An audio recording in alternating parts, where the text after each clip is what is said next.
Thank you, everyone, for coming to this. So let me just upfront tell you what I am going to basically defend in here. And I am going to defend egalitarian binationalism. And in very simplistic terms, I am going to defend equality, which in this very specific context of Israel-Palestine seems to be, for some at least, a crime on invitation for serious accusation. So the main argument that I am trying to do here is say that actually egalitarian binationalism is a defensible and appropriate frame of analysis, as well as something that promises also a prospect about how we can move forward. Now, but let me just, what I am going to do is actually put in context this egalitarian binationalism. And then after I put it in a context, then I want to delve into it and try to unpack it and explain some of the most fundamental features of it. Under no circumstances, this is going to be exhaustive because I don't have enough time, but I am definitely happy to elaborate further during the discussion time. So part of this argument about egalitarian binationalism is part and parcel of what I call a new moral and political grammar for Israel-Palestine. And what I mean by that, that in the past 2 decades, there has been this strong trend, feeling, and need to go into new language, new terminologies, new vocabularies. Some call it, I call it a new political and moral grammar, others call it a new paradigm, others call it a new approach. But whatever is the term that we are using here, there is an agreement that the existing dominant terms that have dominated our imagination, political discourse, and language about the way we approach the question of Israel-Palestine and the Palestinian quest for justice and freedom. Many of these terms, many of these concepts, many of these vocabularies that we use have lost a great deal of their credibility and surely their ability to capture, understand, and be in touch with the, with the ongoing colonization of Palestine and the realities that have been emerging in the context of the Palestinians between the river and the sea. So therefore, this is the context within which the new terms and the concepts that are emerging, binationalism, the way I am going to explain it shortly, comes into to populate this new space that is being crafted and created to suggest that there is a new language, new concepts, and we need new tools, new approaches to understand what is happening and what we can, how we can make sense of the colonial realities that are becoming way much more prominent than any time before. So this is one part of the context, but let me just go into another form of an important context. It's not only about the language, and I want very specifically to relate to part of this dominant language that dominated the Palestinian-Israeli language or discourse related to the Palestinian-Israeli question, fashioned in different forms and different modalities. But some of the most important discourses that we kind of encounter, even until today, that they seem to be very powerful, is discourse such as the peacemaking discourse, which is this whole discourse about the peace process, which basically is a very flawed discourse because it's premised on drawing symmetry between strikingly two unequal parties and asymmetrical realities. It overlooks the colonial reality. It equalizes between the oppressed and the oppressor, the colonized and the colonizer, etc., etc. This is a very problematic discourse. It's the discourse or the industry of what we call the kind of the peacemaking discourse or the international diplomacy around the two-state kind of diplomacy, if you wish. This is a very problematic discourse, not because it seeks peace. It's just because it's very problematic because its assumptions are very flawed and they are very problematic in the sense of depicting a very a very flawed type of picture. Again, one of these major flaws is basically depicting a reality of equality when there are serious, brutal discrepancies in power and colonial relations. Another discourse which is extremely important is this discourse of state building that the Palestinians have bought into very heavily in the past 30 years about the need to build national institutions, which I think is a Palestinian national interest. But it became like basically a smoke screen basically for running away and escaping from really what it needs to be done after the establishment of these national institutions and good governance and all of these requirements, I think this has become now, or for the past decade, a very problematic discourse because it also doesn't capture really what is the Palestinian quest about, which is basically freedom, independence, and many other things that relate to the basic rights of the Palestinians. Another discourse which is really very problematic is this discourse of peace, economic peace or economic and development, as if the question of Palestine is can be reduced to questions of like well-being and improving the quality of lives of Palestinians, where it basically neutralizes and doesn't bring into the equation the political reality and the Palestinian basic question about Palestinian cause being a political cause about very basic rights of freedom, equality, emancipation, and justice.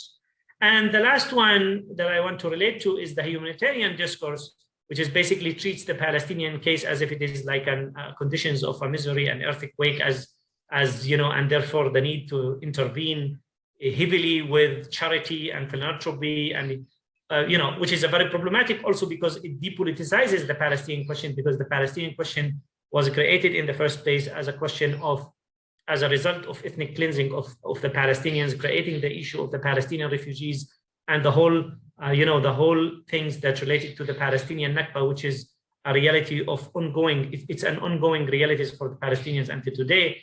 And in that sense, I am not saying that these discourses are entirely useless, but I'm saying when they are used exclusively and when they use the way they are used, they are very problematic and they are very flawed, and they are part of this old grammar that speaks about territorial partition, that speaks about seemingly an illegit type of equality and symmetry between equal parts who have equal kind of valid concerns, or when we are talking about this kind of post-conflict reality, when we are actually, when Israel is leading very brutal type of conflictual colonial practices and policies that shape and influence the lives of Palestinians on a daily basis, while they are talking peace, actually they are making every single step possible to make this peace impossible on the ground. So this is basically the context within which I want to say that there is a need for a different discourse, for a different frame, for a different paradigm, for different concepts, terminologies. And my contribution for today, without being exhaustive, is to suggest that actually egalitarian binationalism is a promising way to try and think about how we can come up with a new old kind of concepts to navigate our way through this, and why this is useful. But let me just say, very briefly what I mean by egalitarian binationalism on a very brief, non-exhaustive, simplistic way. And egalitarian binationalism is the reference to the existence of two national groups who are entitled to national self-determination, where the relationship that governs these kind of two groups or two nationalities is premised on basic principles of parity, reciprocity, mutual legitimacy, recognition, and equality. Now, to define it in this way is obviously in a very abstract way, as if it is detached from the context of Israel. Palestine has very serious issues, but I will shortly try to unpack this in the very specific context of Israel-Palestine, which means that we need more qualifications. And I have here 4 points or 5 points that I want to share with you before we come to the questions, to the sessions of the Q&A. But before I go into my 5 points, I want nevertheless to say that egalitarian binationalism, the way I described it briefly now, i.e. the existence of two national groups in the same bounded political territory under which the relationship between these national groups is premised on the principle of reciprocity, mutual legitimacy, parity, and recognition and equality, is something that we need to bear in mind as something that is a principle that I am presenting. It's not necessarily a political solution. For sure, there could be a political solution that can come up from egalitarian binationalism, but egalitarian binationalism, the way that I'm presenting it here, is basically more of an ethical guiding principle rather than just an exclusively solution, because this principle can be cashed out in multiple ways and in different institutional modalities. This is an extremely important thing. But one of the things that I want to say about egalitarian binationalism, that egalitarian binationalism is a prognosis, it's a prescriptive type of principle, meaning that it is not only interpretive, it's something that is actually also says how we can move forward and what are the, how it's kind of more also future oriented and forward looking rather than just saying what it diagnoses. And this is an extremely important complementary term. I mean, egalitarian binationalism, when we take seriously extremely very important two other concepts, which is basically settler colonialism and apartheid as an extremely important other two concepts that populate this space that is emerging as a new grammar. But settler colonialism and apartheid are extremely important, useful terms. However, they remain largely, I'm making a very bold reductionist claim here. They are largely remaining at the level of basically, let us call it interpretive prognosis. They tell us how we can understand reality, what are the meanings that we are attached to the realities, because the old grammar twists our understanding and perception of these realities.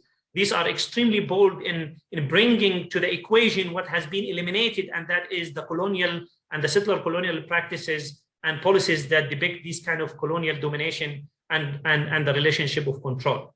However, what I am suggesting is that it's not enough to come up with these terms, i.e. it's not enough to suggest that it's a reality of apartheid and settler colonialism with all the differences between them and the overlap between them. It's also extremely important to go further and say how you can move and undo this kind of colonial relations.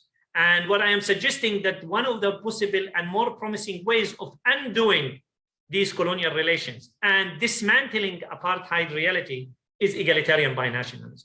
So this is why I see this in a way as a complementary and a complementary form of relation. So let me just go and say a few things about egalitarian binationalism and why egalitarian binationalism is important. And I have here like 4 points or 5 points that I want to share with you, and then I will conclude and open for the Q&A. The first point regarding the egalitarian binationalism is that actually it insists on the national entry to the equation. And that's an extremely important point. That is to say that actually egalitarian binationalism is an important intervention in the political and the conceptual scene that is being populated with different terms, in the sense that it insists on the national entry to the equation. And the national entry into the equation is extremely important for various reasons. It's extremely important conceptually, but it's also extremely important historically for the very specificities of the Palestinians and the Israeli Jews. Conceptually, it's extremely important because it clearly says that the entry of engaging with the question of Israel-Palestine about prospects of forward-looking and trying to dismantle and decolonize needs to also take into account the collective national feature of the engagement of both groups, meaning the Israeli Jews, and I am making very clear distinctions here. I'm not talking about the Jews, I'm talking about Israeli Jews, and the Palestinian Arabs, which makes egalitarian binationalism distinct from liberalism that insists only on individual rights. And in that sense, this is an extremely important analytical distinction that I think is an extremely important issue to distinguish here. Now, why national entry is an extremely important thing, not only at the level of, conceptually, which insists on the right to national self-determination for two national groups. That's one of the most important basic features of, recognizing nationalism as an entry to that.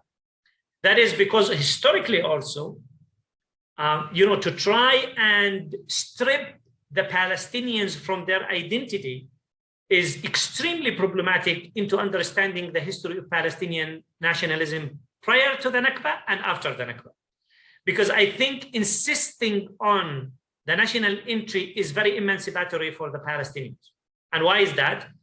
Well, I mean, there isn't better than actually, in a very alarming way, speaking about Balfour. This is the Balfour Project.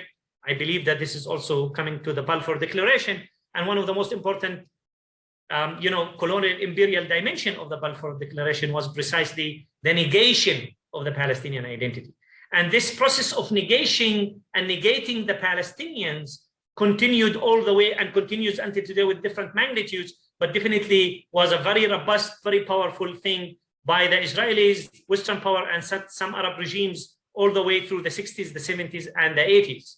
In that sense, negation and negating the Palestinian identity and nationalism is something that has been very powerful. Probably the most, if not, I think the most important achievement of Palestinian nationalism with its revolution and the PLO and the different types of, Palestinian fight and Palestinian struggle has been reinscribing Palestinian nationalism back on the stage as an extremely important, bold national group that is entitled to national self-determination. And once you are treated as a national group, you are entitled to sets of rights. These sets of rights are collective rights, chiefly among them the right to national self-determination. If you aren't having the right to national self-determination, the question is, where is your homeland for that to exercise your national determination? The question of that is Palestine. This is why insisting on Palestinian national entry has been a nightmare for Israel and Zionism and many other colonial powers and imperial power, including the British Empire and the British Mandate, that actually negated Palestinian nationalism. Therefore, insisting on the national entry is an extremely important thing, as opposed to liberal discourse that speaks about actually post-civic, post-national civic type of identity that are premised on individual things. So this is an extremely important thing. For the Israeli Jews, it's an extremely important entry, not because of normalizing the lives of the Israeli Jews as a settler colonial project, that shortly I will speak about that, but it's also because it's extremely important as an entry, because under certain qualifications, and I'm insisting, under certain qualifications and conditions, which I will shortly elaborate, egalitarian binationalism makes the space for national self-determination for Israeli Jews. Again, Israeli Jews, not Jews, Israeli Jews, with certain conditions and qualifications, meaning also showing some very important sensitivities to the modern history of Jews, of anti-Semitism, and the way Christian Europe has been actually discriminating against the Jews with anti-Semitism, pogroms, and culminating in the disastrous catastrophe of the industry of the Holocaust. And therefore, kind of egalitarian binationalism, as problematic as the national entry for the Israeli Jews is, and I think it is problematic, it also gives a very serious space for a very serious conversation once you also recognize, under certain conditions, the entry of having, some form of Jewish Israeli nationalism of some sort, accommodated in the frame of egalitarian binationalism. And this is why I think it's very hard to come and suggest, for different reasons, different motivations, different concerns from the Palestinians, to strip and transcend their national identity and come to the political scene as individuals. And for the Israeli Jews, for very different reasons and other sensitivities, where actually most of these sensitivities have nothing to do with the Palestinians, which is basically, the persecution of the Jews at the hand of Christian Europe and the failure of European nationalism to accommodate the Jews on equal rights, and which raises very serious issues concerning European nationalism. But the main point here is that the entry for some various sensitivities, this is an extremely important entry, meaning accommodating some form of Jewish nationalism, Jewish Israeli nationalism under this umbrella. And by the way, this is why the work that I cannot allude to, which started with the Bruno Kreisky Forum in Vienna, and continued in different magnitudes, and came and culminated in a book that I co-edited with my friend and colleague Amos Goldberg on the Holocaust and the Nakba and the Arab and the Jewish question, are an extremely important entries for understanding these types of a new moral grammar and political grammar that I'm speaking about, but I don't have time here really to elaborate on them. The second point that I want to speak about in egalitarian binationalism, that actually egalitarian binationalism would be misunderstood if we were to remain at seeing the relationship between the Palestinian Arabs and the Israeli Jews, between the river and the sea, to be governed by the values of equality or egalitarianism, which comes within under it parity, reciprocity, mutual legitimate recognition, and equality. It would be very troubling to leave that at that level, because it might buy into this kind of illusionary symmetry or to the kind of equal validity of concerns and claims, historical and territorial, which is very problematic. And this is why I think part and parcel of understanding egalitarian binationalism and the insistence of equality between the Arabs and the Jews, between the river and the sea, has to be integrated constitutively, by definition, inevitably, to a very profound process of decolonization.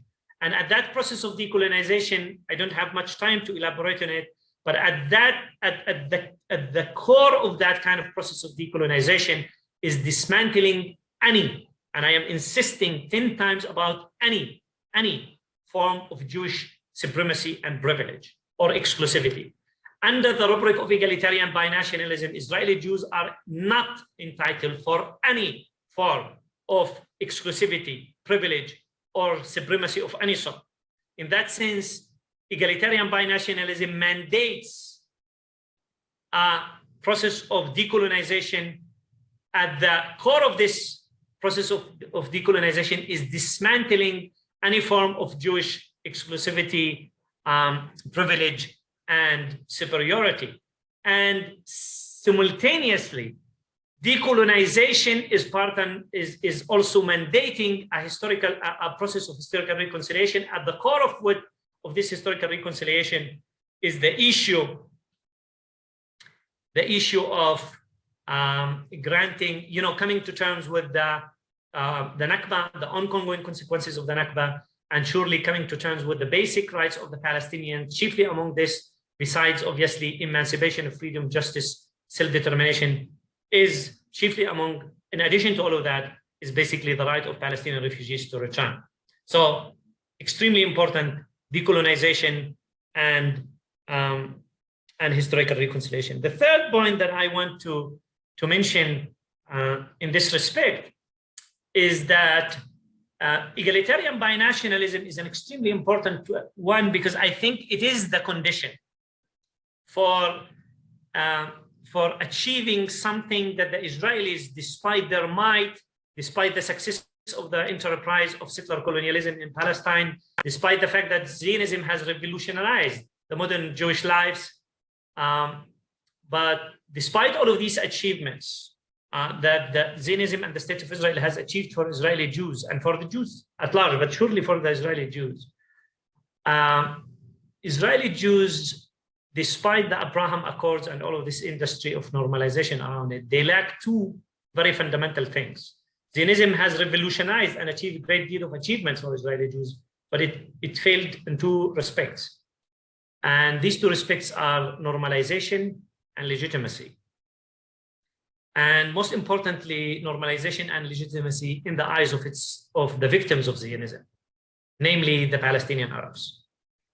Until today, Israel is insisting to be recognized by the Palestinian national movement as a Jewish state. And after 80 years of establishment, Israel continues to suffer from a very serious deficit of legitimacy in the eyes of its victims, meaning the Palestinians. And Israel will never be, as an enterprise, in the eyes of the Palestinians, a legitimate enterprise, as far as the Palestinians are not having their full rights. And Israel will never receive normalization in the eyes of its own victims without the Palestinians achieving their own national and rights, including the rights of Palestinian refugees to return. So this is an extremely important part of the equation. And I think egalitarian binationalism promises a very interesting entry into also being sensitive to some of the specificities and some of the concerns of modern Jewish, modern experiences of Jews, definitely Israeli Jews. And I think without these things met, meaning the Palestinian rights, the way I understand them and I present them within the frame of egalitarian binationalism, I don't think there is any serious hope, as much as Israel, normalizes with Arab regimes in the eyes of the Palestinians. And this is why whenever there is a Palestinian that meeting an Israeli, there is a sort of disruption and destabilization in the gaze, meaning in the sight of the Israelis, whenever they hear Arabic or see Palestinians, or when the Palestinians claim the history of the land you know, the indigeneity of their own existence in there.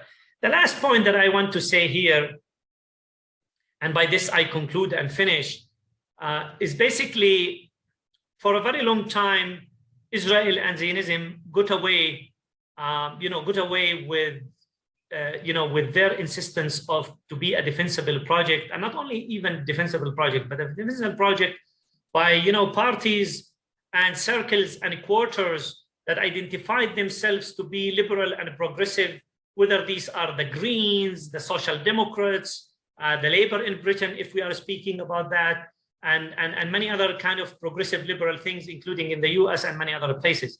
And the claim was that actually that you are basically perceive yourself as a party or as a political entity that is committed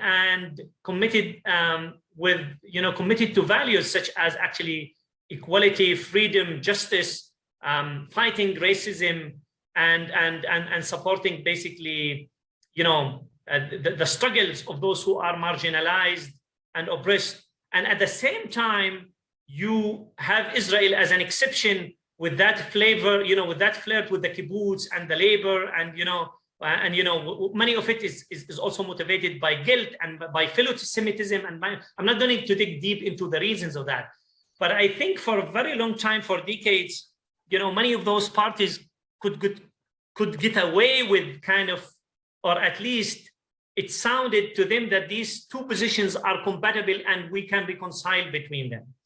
I think given that what we have heard and what we are populating this in new discourse, definitely with the credible international NGOs and institutions that are extremely active in the context of human rights, such as lately Amnesty International, before that Human Rights Watch, and before that B'Tselem and Yesh Din and other groups, which they don't break any news to the Palestinians. The Palestinians have been saying this for a very long time about settler colonialism and apartheid, but nevertheless, these are extremely welcome things. I mean, developments in the sense of that we need to get our terms right. We need to our vocabularies and our concept rights in understanding how we can perceive Israel, Palestine.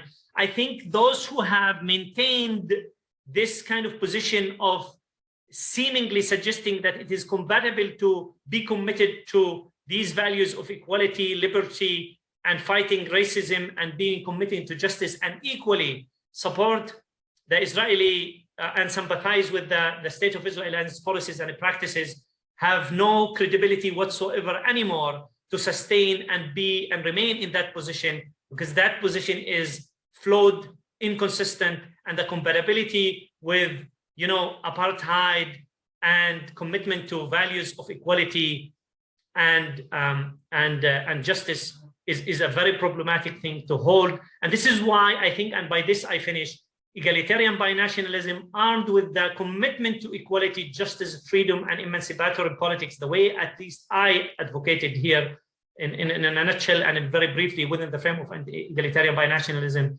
is an extremely important entry into interrogating hypocrisy, interrogating Western universalism and normativity. And it is the test today to be committed to human rights, irrespective whether that is,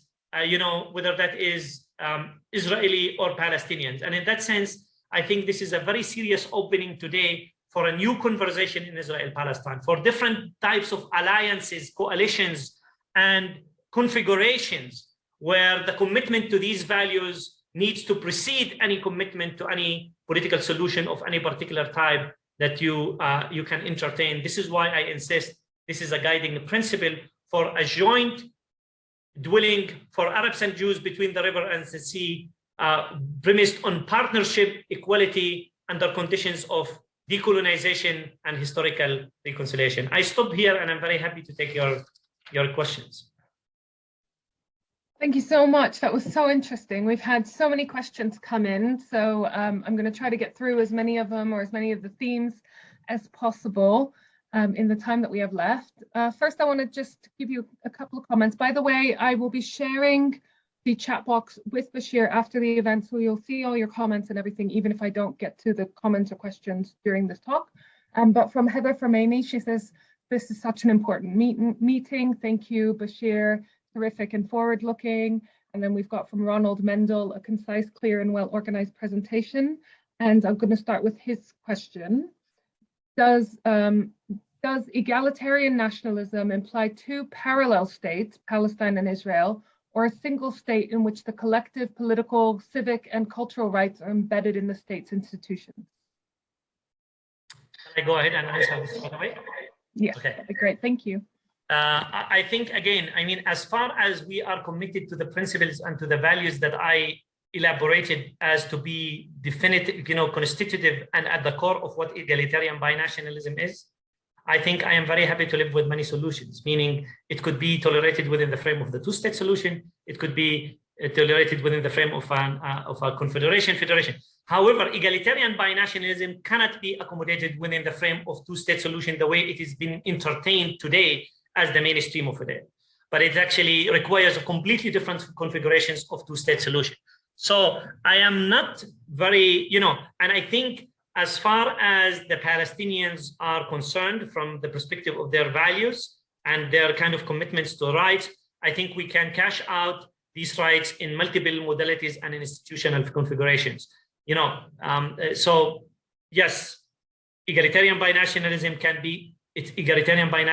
be cashed out in different modalities, including the two-state solution, but the two-state solution needs to be revised, not the two-state solution that Israel speaks or the US speaks or whatever this kind of, it needs to be actually two-state solution that is very close to confederation than anything else, because two-state solution and territorial partition, the way, it has been premised on the principle of segregation and racial supremacy is something that cannot be tolerated within the frame of egalitarian binationalism. And surely egalitarian binationalism takes, the Nakba 48 and before that very seriously, and therefore issues of redistributions of land and rights need to be accommodated even within the frame of the two-state solution. But it shouldn't be only solution; it could be also tolerated within multiple frames of things.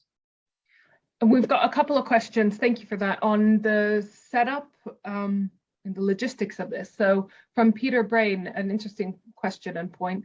In this United Kingdom, we have people claiming different national identities, such as Welsh and Scottish. When asked, many people identify as Welsh or Scottish or English rather than British or ahead of being British. This allows present UK citizens to affirm binational identity. Might this be a model for multinational egalitarianism? I think so, yeah, definitely. I think Palestine can inspire other cases if we were to go in that direction. And also these types of modalities, they do inspire. I mean, I often being challenged by my Israeli interlocutors, intellectuals, or scholars saying, where are these other examples? There are many examples. The British could be an example. The Swiss could be example. Germany could be an example. I mean, not Germany because there is homogeneity of some sort, but at least Belgium. I mean, there are many examples. Canada is the overwhelming majority of modern democracies in the world. They are consociational democracies that are premised in multinationalism of some sort. Yes, definitely. The Palestinians in this respect and the Israelis can definitely be in this kind of joint frame. However, this joint frame demands a form of an overarching we of some sort if we were to go beyond territorial partition. And this is even challenging, not necessarily for only those who are siding with binationalism, but those who are even going for even more than binationalism, and that is liberalism. They seem to suggest that people can strip their own identities and move into this kind of post kind of national civic identity. But even for post, kind of national civic identity, you need a glue, you need a cement for a political community to operate. And that is, what is that we? And I am suggesting, and my argument with those who are going for that kind of liberal trend, that I think that we is going to be way much more demanding to achieve than the we that can be workable within, kind of overarching two national groups and overarching type of kind of institutional frame that can bridge. That is much more promising. And I think that is way much more practical, if you ask me, as a form of proceeding with form of politics. But yes, I mean, we can get inspired by different examples without romanticizing the British, without romanticizing the British tank, but definitely we are talking about these types of relationship between two national groups that can exist in different modalities. Well, that is such an interesting perspective. We've got a couple of questions on the same theme, and mainly around what kind of traction this theory and this approach has within Israel itself and amongst Israelis. So we've got, for example, from Johnny Risk, a question on that, from Peter Blackwood. Are there any parts of the Israeli state that are starting to engage with this new language or paradigm of egalitarian binationalism? And from Steve France, how are you able to teach this way of thinking within Israel? Okay, very good question. Actually, I have been leading a course at the Hebrew University, which I am going to teach for the last time this time, because I need to be voted fully to the Open University when I am fully basically tenured and I have more time to do that. But I have been teaching about this for more than a decade now. And I can see and see the differences, even for not only for Israeli students, but also for the diplomatic community. When I started talking about this more than a decade ago, people were saying, you are a political theorist, political philosopher, these kind of things that you speak about, non-statist interpretations of self-determination, post-Westphalian notions of sovereignties. I don't want to complicate here conceptual things. I don't want to bombard the audience now with kind of philosophical content, but nevertheless, people were kind of doubtful about these types of promises. But I think now things have changed. But let me just elaborate a little bit about the Israeli context. The Israeli context has moved to this direction, but motivated by Jewish supremacy, Jewish racial supremacy, and by apartheid, and by Jewish type of kind of vulgar form of ethno-nationalism. Why? Because the state of Israel is not willing to accept the green line as its demarcations of political kind of arbitration. And therefore, actually, the majority of Israeli politicians from the center to the right have actually been talking about annexation, whether deliberately or undeliberately, publicly or not publicly. Like the difference between Netanyahu and Gantz is Gantz was saying, we do it anyway, so why you are going to declare it? So let us do it anyway. So the issue is that actually Israel is moving gradually into actually treating the territory between the river and the sea as something and giving the Palestinian type of Bantustans. This is why these increasing reports are reading this reality in a much more sensitive way. Now, the challenge that I am saying today is not to the Israeli kind of right that can go all the spectrum from fascist right, exclusionary, to more kind of moderate right of some sort that actually can accommodate Palestinian rights in the form of like subordinated Palestinian constitutionally to third, fourth class citizens, residents, that we have all of these categories. East Jerusalemites are residents, they are not citizens. We have, there is different magnitudes all the way from Moshe Arens to Rivlin to Smotrich to kind of pin it to different. So it's heavily populated by saying we are moving to that, but we are moving on by vulgar Jewish supremacy, vulgar Jewish ethno-nationalism that prioritizes the Jews and the rights and grant exclusivity and privileges. Where we are heading in the thing, it is actually now the challenge is for the Israeli Zionist left and non-Zionist left, which basically has to step out of its zone of comfort and start revising these type of terminologies of partition and segregation by suggesting that there has to be an introduction to a very basic term. And that basic term is not a crime and needs not to be criminalized and not need to be as accused as anti-Semite. And that's a commitment to a basic concept in any left-leaning politics, and that's equality. Equality is not a crime, it's not an evil to fight. And this is why egalitarianism is an extremely important entry here. And in that sense, I think that, and by this I finish, by insisting not only in equality, but on binationalism, it might have the potential, the issue of traction, might have more potential to appeal to Israeli Jews who have their own sensitivities and whole specificities about the history and the importance of their national attachment to be an entry for a conversation, because it respects and it accommodates under certain circumstances of decolonization and historical reconciliation, the right to national self-determination to the Israeli Jews. Within the frame of egalitarian binationalism, there is a right to national self-determination for Israeli Jews, but that needs to be qualified. That's not a principled point, but needs to be qualified in the very specific historical context of Palestinians, meaning coming to terms with the Palestinian rights, including the right of return, decolonization, etc., etc. So in terms of traction, I think this is way much more promising as an entry to the conversation than coming and asking the Israeli Jews to abandon their identity for the sake of post-national civic kind of entry to the conversation. This is why I think this types of conversation has much more potential to appeal to Israeli Jews than the other four competing one that is premised on notions of justice, as far as justice and equality and inclusions are the terms that we are operating, rather than racism, belligerence, and Jewish supremacy and vulgar Jewish ethno-nationalism that actually is clear where it is heading. Clear is hitting to settler colonialism in a very aggressive way, which has been from day one, but it's now becoming bolder as a form of racial segregation and Jewish supremacist form of politics. Thank you for answering that. Hopefully, Caroline Salinger and Baroness Jenny Tong, you've both asked questions along those lines too, so hopefully that's answered that as well. We've got so many questions coming in, as always, from Magan Singodia. Can you please identify the different groups of Jews, as you mentioned a few times, Israeli Jews?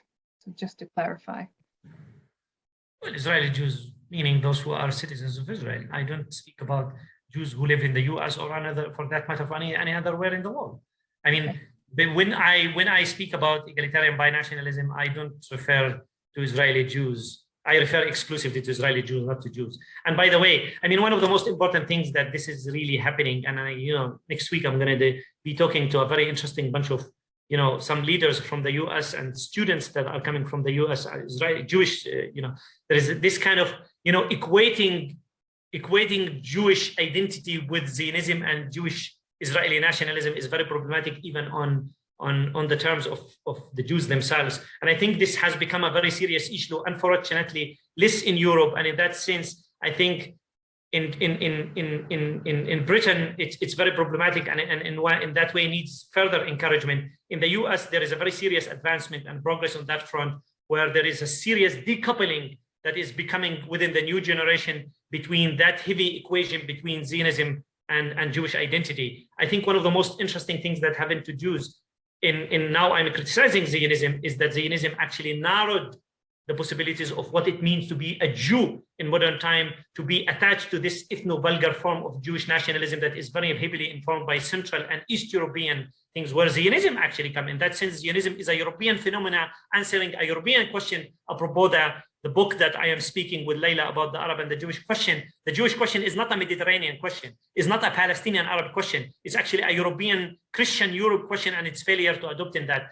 So in that sense, what I'm talking about here, I'm talking exclusively about Jewish Israeli, rather than about the Jews. And obviously, if you want me to elaborate further than that in a different question, I am happy to elaborate in that. I am not ruling out, that Israel, Jews who are under certain stress and threat globally have no special arrangement that might be arranged in the future arrangement that might be informed by the egalitarian binationalism that I'm presenting. For sure there is, but there is no right of return, a law of return whatsoever under these circumstances. Egalitarian binationalism eliminates that form of exclusivity of Jews to come back to the state of Palestine, because that means immediately at the expense of the Palestinians, meaning de-Arabizing the land, meaning settler colonial further, and meaning, eliminating the Palestinians. And that's definitely something that egalitarian binationalism, the way I advocated, together with some other friends such as Amos Goldberg and me separately, is something that cannot tolerate that form of engagement, at least the way I understand it myself. Thank you for that. You've actually answered my next question as well. I had a question from Rick Mansell about understanding the differences between Jews and the Jewish religion and Zionists and the followers of Zionism. So thank you for that. I've got a question from Ihsan Abu Al-Rob, I'm going to say. In a realist world system mandated by power, how feasible is it for Palestinians to advance egalitarian binationalism? I think it's very feasible. I think the Palestinians, the main strength of Palestinian cause has been that they have a just cause, and part of their just cause is committed to values, and some of these values, some of these core values is equality. The Palestinians are demanding equality. Now, obviously, the Palestinians are not demanding equality in abstraction. They are demanding equality in a very specific context. That context is a very clear context of settler colonialism, of Zionism, and the state of Israel. And therefore, the issue of asymmetry and the colonial domination comes in. The issue is that I think that the Palestinians can live with multiple forms of solutions. The Palestinian can live as far as the basic rights of the Palestinians are achieved. And here, I want to introduce another argument that I didn't have time to introduce simply because we didn't have time. I have been arguing that Palestinian nationalism for the past 2 decades has been undergoing a very serious process of rethinking and reconsideration, where Oslo reduced the Palestinians in political sense to be 67. Palestine now is being reconceptualized imaginatively and politically and geographically as to be the whole entire thing between the river and the sea, thanks mainly to Israeli settler colonialism, greed, and expansion that Israel is insisting on.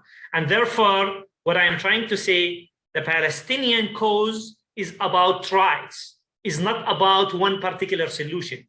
To understand Palestinian nationalism within the frame of statism, meaning to reduce the Palestinian case to be about state, is definitely a misreading of Palestinian nationalism.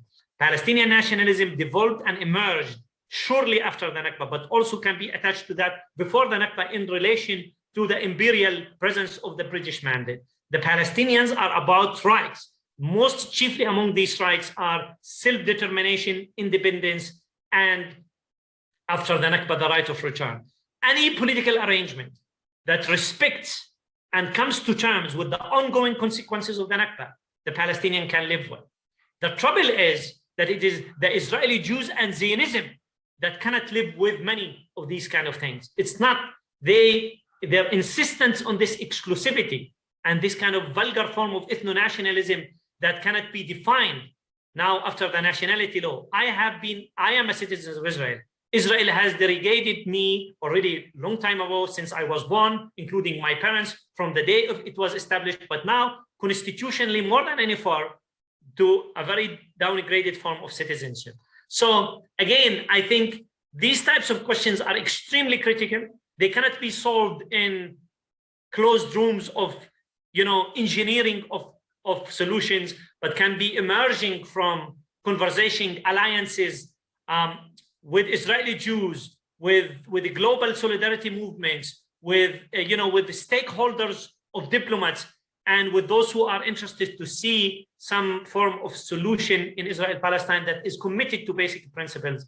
And this is why I think the case of Palestine and the question of Palestine is today, like many other times before as well, but more than any time before, is a test for these types of commitment. If you are committed to equality, justice, and freedom, and fighting racism and anti-Semitism and Islamophobia, you need to be very clear and not mumbling, and not being hypocritical about where you stand in relation to these values and to the relation of the emancipation and the freedom of the Palestinians, and a future of, more kind of, form of a joint dwelling for Arab and Jewish partnership and Arab-Jewish kind of life in Israel-Palestine.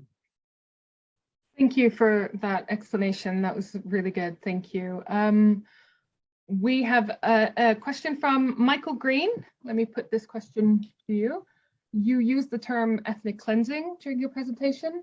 This was seen differently in the Palestine Jordanian newspaper, February 1949, which reported that the Arab states encouraged Palestinian Arabs to leave their homes temporarily in order to be out of the way of the Arab invasion armies. Also, the Arabs who remained constitute 20% of the population of Israel.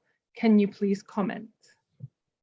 Yeah, I mean, this is an important question, because this is one of the very typical questions that emerge every time. I think today, any decent historiographic accounts, I think we have moved with this debate. Now, there is an almost overwhelming majority today among very serious historians, including Israeli Jewish historians, including international Palestinian and Arab and non-Arab and non-Jewish historians, about the fact that actually what has happened in 48 is just an ethnic cleansing. And it's actually still ongoing, by the way, in different magnitudes. In that sense, the Nakba is not over. It's not a historical event.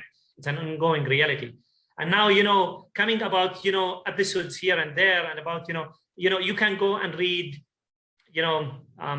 many respected historians, all the way from Alon Confino to Avi Schlein to even Benny Morris in his earlier writings. And surely what the Palestinians have been doing, Noor Masalha and many others have been pioneering way long before any of these new historians came to things.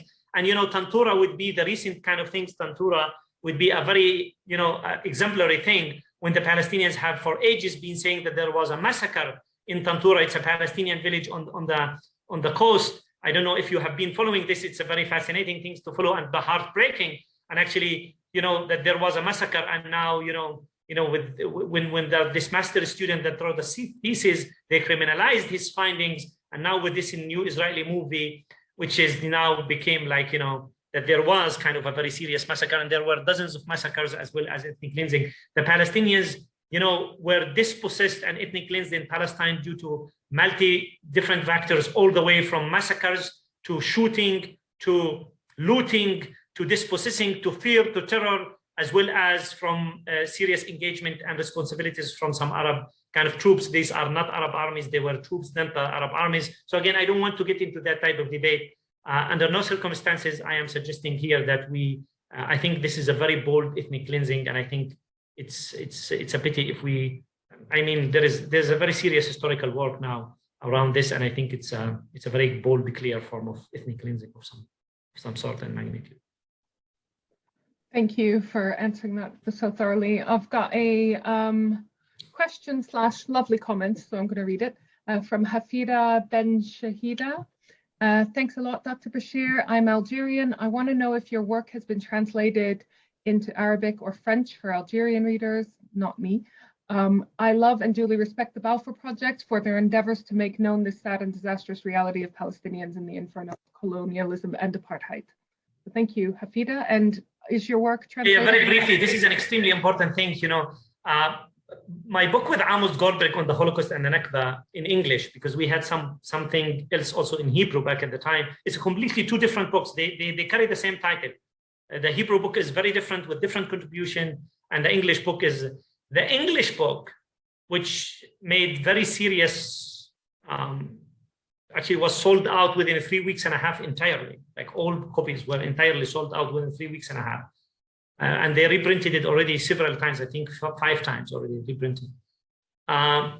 We did translate the major contribution that Amos Goldberg and I did. And Amos Goldberg is a very dear friend and a colleague that I have learned a great deal from his insights, wisdom, and expertise on the Holocaust at the Hebrew University. We wrote multiple pieces, but the introduction of this book that I and Amos, with very hard work, tried to bring together, wrote a very long, extensive introduction, which represents, it's a very long introduction, about 20,000 words, which represents the most advanced form of our thinking jointly.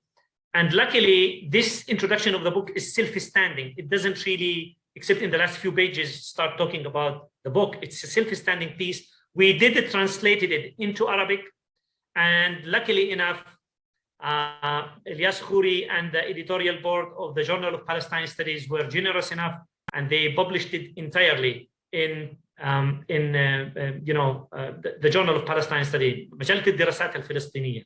So if you Google in Arabic the Holocaust and the Nakba, Bashir Bashir and Amos Goldberg, you will find this piece published and available in Arabic, the whole full text.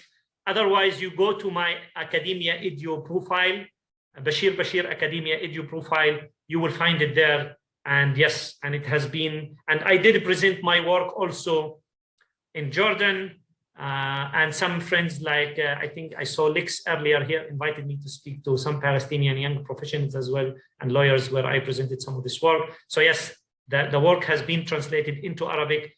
The book is being translated at the moment into English. And recently there was a very major article in the Frankfurter in Germany, which is a breakthrough. After 3 years, more than 3 years of the publication of the book, Germany finally woke up, and somebody in Germany is interested in this, and we are very pleased that there is an interesting exposure to that. But Algeria is an inspirational case and has been very inspirational for our work for a different thing. And definitely Algeria has been a serious inspiration for the Palestinians during the 60s and the 70s, and continues to be, although we have a completely different setting, and we need to be aware also of the very major differences between the Algerian context and the Palestinian context. Thank you so much for explaining that. I can see that some people have had troubles clicking on the links that I've been posting in the chat box, so I'm going to email all the links that I've shared to all the attendees after this event. So don't worry if you can't click on any of them. Zoom can be a bit temperamental in terms of when links actually work, or when you can copy or paste them and so forth. So I will email them to all of you. We've got a comment from Neville Rigby. This should be engraved in stone. Quotations. The Nakba is not a historical event, it's an ongoing reality. Bashir Bashir. That is in fact for sure one of the quotes that you have given us today that I will make into an image tile to share on our social media. So if you see that popping up, please do share that around, including the links to this event. We will be putting the recording up on our website as we do with all of our events. They're in the past recordings or the recorded talks section of our events. I'm going to finish today because we're hitting the hour mark now. Can I say just one final word, please, before you finish? I just want to say that as much of a credit that might be attached to me about this Nakba is as an ongoing, this is a common view by many scholars, and I have learned a great deal from many scholars, and I have been inspired. This conversation is taking place all the time. I cannot name many of them, but it has been ongoing. It's not my, it's not copyrights of Bashir. I might probably put it in these specific terms, but many of these ideas that have presented this way have been very much in conversation, inspired by very important people who I have learned a great deal from all the way through. So I want to, put things into the right proportions. I'm very honored and very flattered that people feel that this kind of is very useful in terms of like these kind of terms. But I want to say that actually many of these arguments that I have put forward are shared by some, are informed by the writings of others, inspired by the writing of others, and surely have benefited greatly from the partnership of very important, inspiring people. Chiefly among them is obviously Amos Goldberg, who is a very dear and good friend, and surely fascinating, scholars like also Leila Farsakh, and the great work we have been doing at the Kreisky Forum in Vienna have been very instrumental for this. So just to put that in the... Well, thank you for that. I'm sure your works are very well referenced. I just want to finish on a comment and question from Sir Vincent Fien, who is our chair of the Balfour Project. He says, thank you for your very punchy presentation. Equal rights are the ambition of the Balfour Project charity.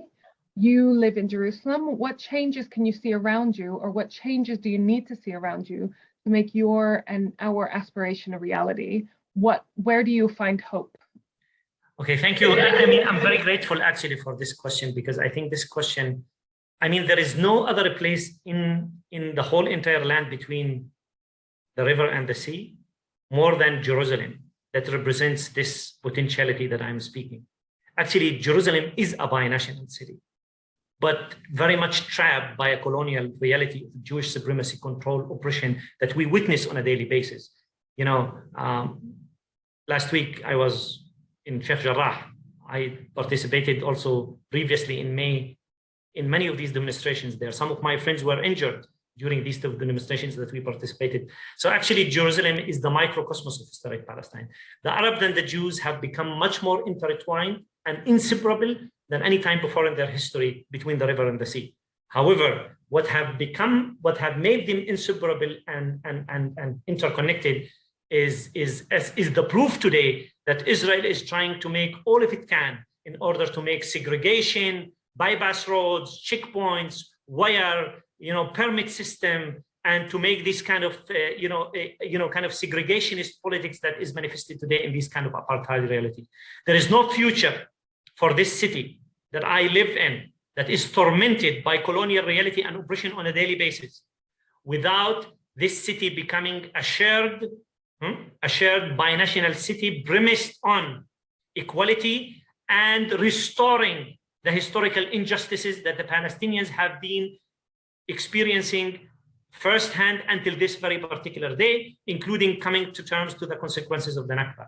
I think in that sense, Jerusalem is a source of inspiration.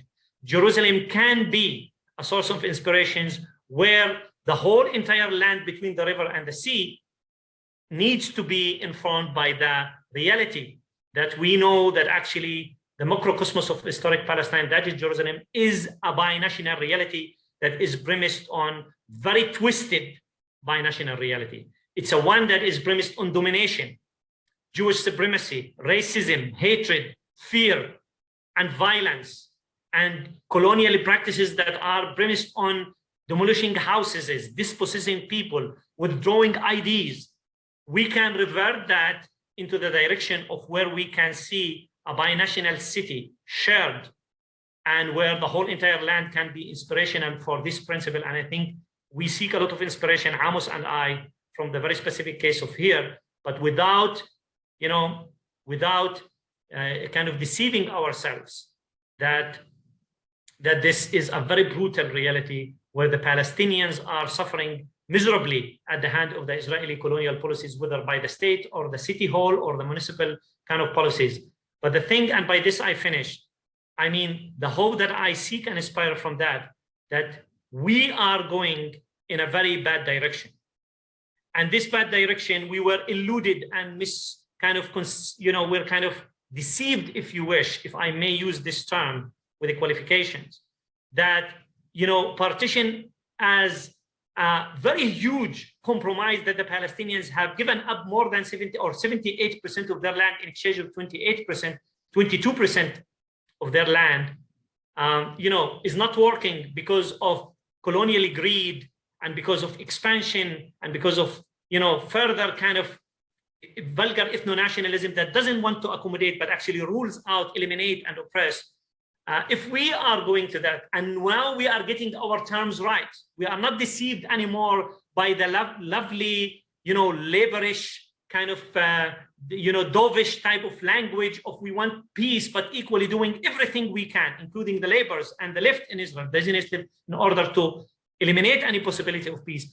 Since we are getting our rights, our terms right, since we are starting to populate that space with the new terminologies, with the right adequate terms to capture this twisted colonial kind of oppression, I think this is a beginning of starting to say, this is problematic. The minute now the political theorist of me is coming, once you start saying that this is problematic, then you are starting to deploy normative judgments, meaning how things ought to be. My contribution tonight of how things ought to be is egalitarian binationalism. And I invite your director and everyone to start saying, if this is the reality, then how things ought to be. Things ought to be when we are consistent, coherent, and loyal committers to equality, freedom, and justice, and anti-racism. And I think this is the way forward. That's a really strong point to end on. Thank you so much, Bashir, for speaking to us today. Loads of comments from people, from the attendees, thanking you for a very interesting talk and so forth. As I mentioned, I will be passing them all on to Bashir, so he will see them all. And I've posted in the chat about our upcoming events, but I also would like to make a last-ditch appeal to everyone. I'm going to put the links in for making a donation. We have all these webinars for free because we really want to get the word out on as many topics on this issue of Israel and Palestine as possible. So please do, if you can, if you sponsor, give us a little donation, as much or as little as you feel fit. I've also posted the link for the Friends to join the Friends of the Balfour Project. Again, this is a suggested donation of £5 a month or £60 a year, or whatever you would like to choose.